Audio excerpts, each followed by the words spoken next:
Most people hear work from home and think of laptops, digital products, or online side hustles that disappear in 6 months. But I found something more interesting. People are building real home businesses with products you can see, touch, price, and sell. And for some, this is how they start building real wealth, not by chasing get-rich-quick tricks, but by understanding costs, demand, margins, and risk. Some start in a garage. Some start in a kitchen. Some start from a spare room. Today, we're looking at 9 work-from-home businesses people are building in the United States using small tools and machines. We'll look at the real person behind each idea, what the machine costs, what the product sells for, who buys it, and the mistake most beginners miss. This video is for educational research only. Results are not typical, revenue is not profit, and this is not financial advice. If you want to validate ideas before buying a machine, check PlanGate, link in the description. And if you like real business breakdowns like this, subscribe to Business Dash. Let's dive in. Business number 1 is freeze-dried candy. This one is strange in the best way. You take candy people already know, put it in a freeze dryer, and it comes out bigger, lighter, crunchier, and suddenly worth filming. The story I'd study is Aubrie Sink from Florence, Kentucky. She saw freeze-dried candy on TikTok, saved about $5,000 from selling jam and apple butter, and bought her first freeze dryer at 14. By 16, her company had 25 employees and products in places like Cincinnati Zoo, Kings Island, Kalahari Resorts, Cedar Point, airports, and partners across 11 states. That does not mean the result is normal. It means the product had something powerful. People understood it in 2 seconds. A home freeze dryer can start around $1,500 to $2,000, and larger units cost more. The business math is simple to understand. Buy candy in bulk, freeze dry it, pack it into small bags, and sell it as a premium snack, party favor, or local retail product. But revenue is not profit. You still pay for packaging, labels, electricity, failed batches, food rules, shipping, and platform fees. The opportunity is the transformation. The danger is selling the same candy in the same clear bag as everyone else. Business number 2 is mobile laser cleaning. This one is not cute. It is not a gift product. It is a dirty problem business. You keep the business at home, but the work happens on site. The machine goes into a van, and you clean rust, paint, oil, oxide stains, old machinery, gates, tools, brick, stone, or restoration pieces. Laser Magic in Cincinnati is a good example. They position the service around coming directly to the customer and removing rust, oils, oxides, paint, and stains without toxic chemicals or damaging the surface. That is the offer, not look at my cool laser. The offer is, I can fix this ugly, slow, expensive cleaning problem faster. Portable laser cleaning services are often priced around $80 to $150 per hour, and industrial work can reach $120 to $250 per hour. Machines can range from under $10,000 for some portable systems to more than $80,000 for high-power units. But that hourly rate is not profit. You still have safety glasses, fume control, training, insurance, transport, fuel, repairs, and weeks where the phone does not ring. The best buyers are auto restoration shops, farms, factories, metal fabricators, marine repair companies, and municipalities. The hook is the before and after. The risk is buying the machine before proving local demand. Business number 3 is candle making. Yes, candles are crowded. That is exactly why the boring version does not work. A candle is not valuable because wax melted into a jar. It becomes valuable when the scent, name, packaging, and story make someone feel like it belongs in their home or inside a gift box. Kalina Bruce started Noir Luxe Candle Co. in Seattle after making candles in her kitchen during the pandemic. One report says her first 120 candles sold out in 3 hours.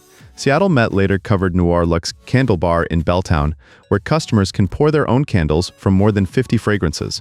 That is the lesson. She did not just make candles, she turned the product into an experience. A beginner can test this with wax, wicks, fragrance oil, jars, labels, a thermometer, a scale, a pouring pot, and packaging. You can start small with a few $100s, but testing is where the real work begins. Bad candles are not just disappointing, they can be unsafe. You have to test wick size, burn time, scent throw, heat, shipping damage, and labeling. And after all that, you still need a reason for someone to choose yours. Seasonal drops, local gift boxes, wedding favors, and candle-making classes are better than another vanilla candle. Business number 4 is embroidery. This one works because plain clothing is easy to ignore, but custom clothing feels personal. In Los Angeles, Leah Bubeck started Rollyhog in her bedroom in 2017 using a single-needle home embroidery machine. In 2018, she upgraded to a 16-needle machine, and that opened the door to larger custom patches, jacket backs, hats, and film and TV work. That is what makes the story useful. She did not stay stuck making random monogram shirts. She moved toward customers who needed custom work, quality, and fast turnaround. A home embroidery machine can start around $300 to $600, while stronger multi-needle machines can move into the thousands. You also need thread, stabilizer hoops, blanks, digitizing software, needles, maintenance, and time to learn the machine. The margin can look good when a blank hat or sweatshirt becomes custom merchandise, but bad embroidery looks cheap immediately. If the design is poorly digitized, crooked, or stitched on the wrong fabric, the product is finished in the worst way. The best buyers are small businesses, schools, local teams, event organizers, production crews, and people buying personalized gifts. The opportunity is premium customization. The risk is thinking the machine has taste. It does not. You need the eye, not just the equipment. Business number 5 is print on demand. This one is not about filling your house with inventory. It is about turning your home into the sales room while another company prints and ships the product. April McDonald from Poppy Rose Print Company is the case study. A 2026 report said she grew from about $30,000 in monthly revenue into a 6-figure monthly brand using TikTok Live and Printify fulfillment. In one session, more than 500 pre-registrations helped drive around $30,000 in sales in a single evening. Again, that is not typical, but the lesson is very clear. Most people think print on demand means uploading shirts and waiting. That is why most people fail. The business here is attention. During TikTok Live, people ask questions, react, watch the offer, see the urgency, and buy while the room feels active. The product can be shirts, sweatshirts, mugs, blankets, or seasonal gifts. With print on demand, you avoid inventory, but your margin is lower. With a heat press at home, you control more, but now you pay for blanks, transfers, equipment, mistakes, storage, and shipping. The risk is platform dependence. TikTok can change traffic, fees, rules, or payouts quickly. This is not really a shirt business, it is live selling with products attached. Business number 6 is 3D printed lamps. A 3D printer can make a lot of junk. That is the problem. So I would not start by asking, what can I print? I would ask, what would someone actually put in their room? Sarah Hunt, known online as PinkLumenade, built HypeColor around colorful 3D printed lamps. Matter Hackers profiled her as a home-based 3D printing business owner who started making things around her house in 2020 and later produced around 50 to 100 lamps per week from home. That is a real product angle. A lamp has a purpose. It decorates a room, photographs well, and can have a recognizable style. A consumer printer can start in the hundreds. Bamboo Labs US store lists the P1S at $549 sale price and $699 regular price, but the printer is only the first bill. You still pay for filament, failed prints, electricity, nozzles, maintenance, packaging returns, and long print times. The danger is copying downloaded files and hoping nobody notices. Platforms are stricter now, and customers can smell generic products fast. The better version is original lamps, planters, organizers, or decor with one clear visual identity. If it looks like plastic junk, people compare price. If it looks designed, they compare taste. Business number 7 is pet treats. This business sounds small until you remember how people treat their dogs. A regular cookie is food. A birthday cookie with a dog's name on it is a gift. My best friend's specialty pet bakery was founded in 2004 by Natalie Marquardt, and its Etsy page now shows about 14,400 sales. The shop sells personalized dog treat cookies, jumbo dog birthday cupcakes, and custom bakery-style treats for pets. Some personalized cookie boxes are listed around $15.99, and jumbo birthday cupcakes are around $15.99. That tells you the business model. It is not selling basic biscuits. It is selling pet birthdays, adoption days, holiday gifts, and the feeling that the dog is part of the family. The setup can be simple. An oven, mixer, cutters, molds, pet-safe ingredients, packaging, labels, and a clean workspace. But do not treat it casually. You need to understand pet-safe ingredients, allergens, shelf life, local rules, shipping, and warm weather problems. The shop even warns customers about ice packs and shipping timing during hot weather. The buyers are pet parents, groomers, pet boutiques, rescue events, and birthday customers. The risk is trust. If someone feeds it to their dog, the product has to feel safe before it feels cute. Business number 8 is goat milk soap. Soap sounds simple until the product has a reason to exist. Goat milk stuff in Indiana started in 2008 on a 3-acre farm in Charlestown. The family later moved to a 36-acre farm in Scottsburg as the business grew. That is a better story than we make handmade soap, because the ingredient, the farm, and the family all make the product easier to understand. Their goat milk soaps are currently listed around $6.79 per bar, which gives you a real price point to study. A small soap setup can start with oils, lye, goat milk, molds, fragrance, cutters, curing racks, labels, packaging, and safety gear.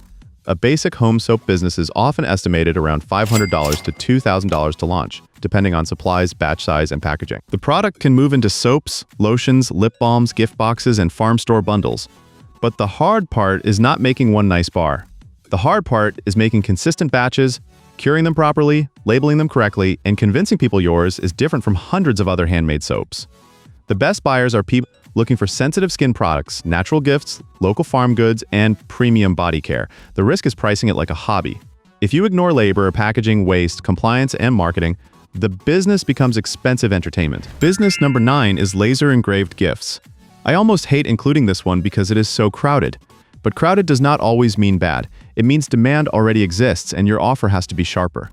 C&A Engraving in Bellefontaine, Ohio started in June 2015.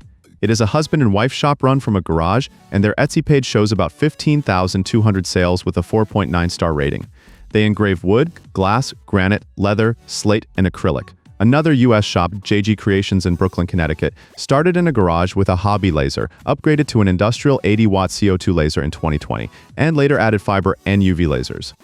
The machine cost depends on what you want to engrave. Diode lasers can be a few $100s, while CO2 and fiber lasers usually move into the thousands.